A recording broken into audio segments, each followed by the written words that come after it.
Today we have for you arguably the best Android phone in the country currently, HTC's flagship model, HTC ONE. The first thing you'll notice when you get this phone out of the box is its absolutely sturdy construction. It has an aluminium body, not a unibody though, but it's very solid. The design is fairly simple but extremely elegant.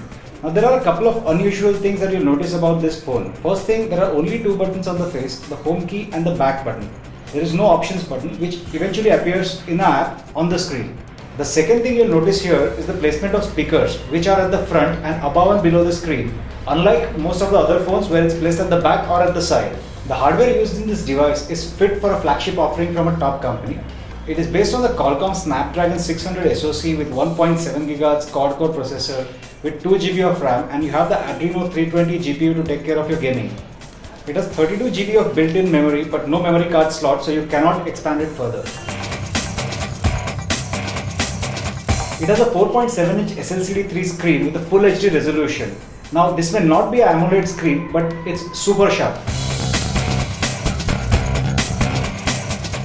Now the camera on the HTC ONE is a 4 megapixel camera. Yes, you heard me right. It's a 4 megapixel camera, but it's not the usual 4 megapixel.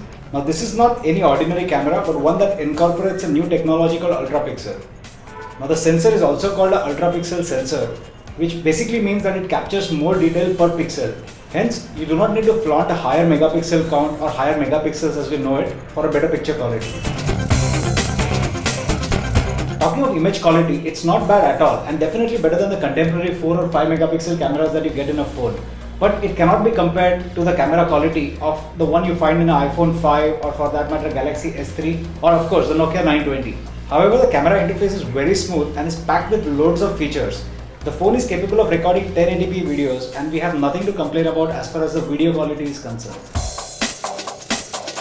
Despite running Android Jelly Bean 4.1, the user interface of this device is completely different from all other Android phones that we have tested so far. In fact, the user interface resembles Windows Phone 8 interface. Yes, it does look different, but it's very good. Now, a lot of people like the Windows Phone 8 interface, but Android obviously is a better ecosystem overall. In this device, you get the best of both worlds. The HTC ONE has a 2300 mAh lithium polymer battery that easily lasts for around a day and a half. Now that, for an Android device, is a very good battery life. The HTC ONE is priced just under 43,000 rupees. Now this phone doesn't have too many flaws, but at that price we expect the device to be perfect, which it's not. Hence we rate it at 4 out of 5. For more details, log on to TechTree.com.